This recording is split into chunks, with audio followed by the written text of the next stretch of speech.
Dalam video sebelum ni, kita dah tengok apa yang jadi pada Nabi Muhammad SAW pada tahun kedua kelahiran baginda. Dan seterusnya, hari ni kita nak tengok untuk tahun yang seterusnya pula. Seperti yang kita tahu, Nabi Muhammad SAW dibesarkan di perkampungan Bani Sa'ad bersama ibu susuan baginda, iaitu tak lain tak bukan Halimatus Sa'diyah. Nak tahu tak? Pada usia Nabi 3 tahun, baginda membesar sebagai seorang kanak-kanak yang aktif dan ceria. Menurut satu riwayat, Nabi ni waktu umurnya 3 tahun dia sangat-sangat mesra dengan anak-anak Halimah yang lain. Dan baginda sering bermain di padang pasir dengan mereka. Tapi kan, jangan salah sangka, yang dikatakan sebagai Nabi Muhammad SAW ni, walaupun baginda bermain macam kanak-kanak yang lain, tapi ada banyak kelainan yang Nabi tunjukkan dari usia yang muda. Contohnya, Nabi sentiasa menjaga adab, tak pernah kasar atau buat perkara-perkara yang biadab walaupun tengah bermain. Ni kita boleh nampak sebagai satu sifat yang sangat istimewa yang ada pada Nabi kita Muhammad SAW. Tahun ketiga ni juga ada satu peristiwa yang luar biasa, dan peristiwa ni sangat-sangat penting dalam kehidupan Nabi Muhammad SAW, iaitu peristiwa pembelahan dada baginda. Menurut penulisan daripada sirah, pada satu hari Nabi sedang bermain dengan anak-anak Halimah. Tiba-tiba muncul 2 malaikat dalam bentuk manusia. Malaikat ni datang kepada Nabi, kemudian membaringkan baginda dan membelah dada baginda. Mereka mengeluarkan sesuatu dari hati Nabi yang dikatakan sebagai bahagian kotor, lalu membersihkan hati baginda dengan air Zam-Zam. Kemudian hati Nabi dijahit semula dan baginda pun kembali seperti biasa, tetapi dengan jiwa yang lebih bersih dan suci. Waktu peristiwa ni berlaku, anak-anak Halimah ni ada je dekat area tu. Kemudian mereka lihat peristiwa tu berlaku. Mereka terus berlari pulang sebab takut. Mereka cepat-cepat bagi tahu Halimah yang Muhammad telah dibunuh oleh 2 orang lelaki. Halimah dan suaminya Haris tak tunggu dah, terus lari kepada Nabi Muhammad SAW. Terus lihat keadaan Nabi pada waktu tu, dan nampak wajah Nabi agak sedikit pucat walaupun keadaannya baik-baik saja. Perkara ini membuatkan Halimah sangat risau. Walaupun dia tahu Nabi Muhammad ni istimewa, dia mula rasa bimbang bahawa sesuatu yang lebih besar mungkin boleh berlaku kepada baginda Nabi Muhammad SAW di bawah jagaannya. Jadi Halimah pun buat keputusan untuk pulangkan Nabi kepada ibu kandungnya, Aminah binti Wahab. Dengan berat hati, Halimah membawa Nabi Muhammad kepada Aminah. Dia menghantar Nabi Muhammad ke Mekah dan menyerahkan baginda kepada Aminah. Boleh bayangkan betapa berat hati Halimah nak berpisah dengan Nabi Muhammad SAW. Subhanallah.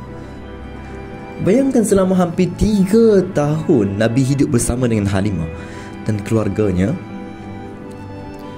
dengan pelbagai keberkatan yang Nabi bawa dalam kehidupan keluarga Halimah itu sendiri. Allahu Akbar. Sayu hati Halimah pada waktu tu.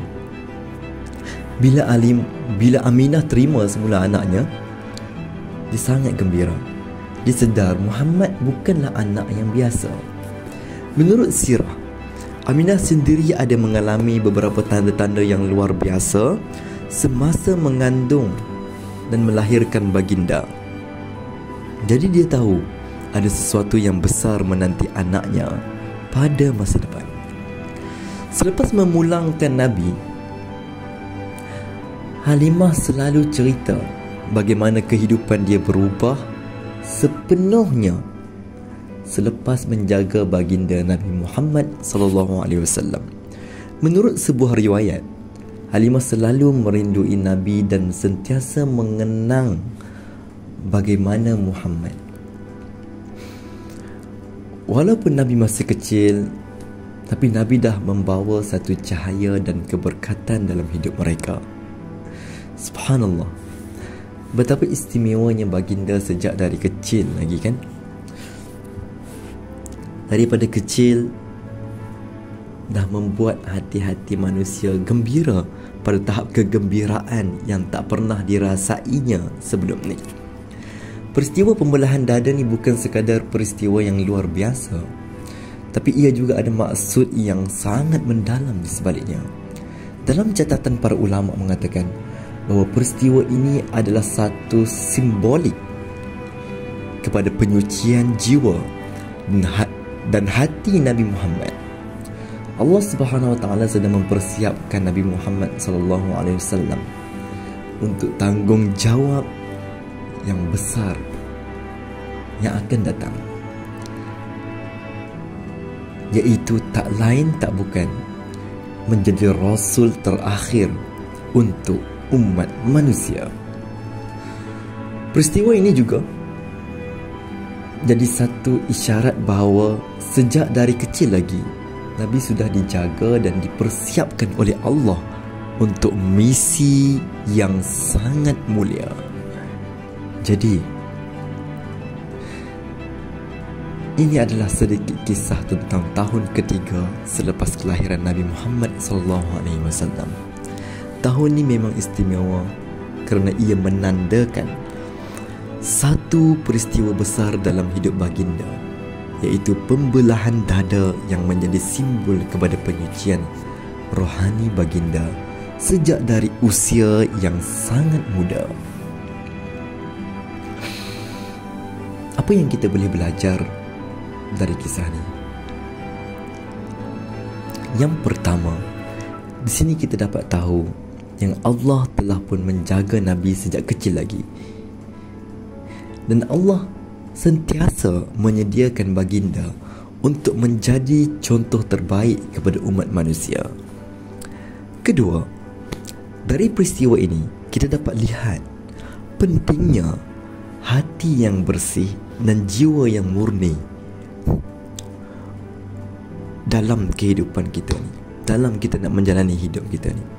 Hati dan jiwa mesti sentiasa bersih. Ketika mana kita berbuat dosa, cepat-cepat bertaubat.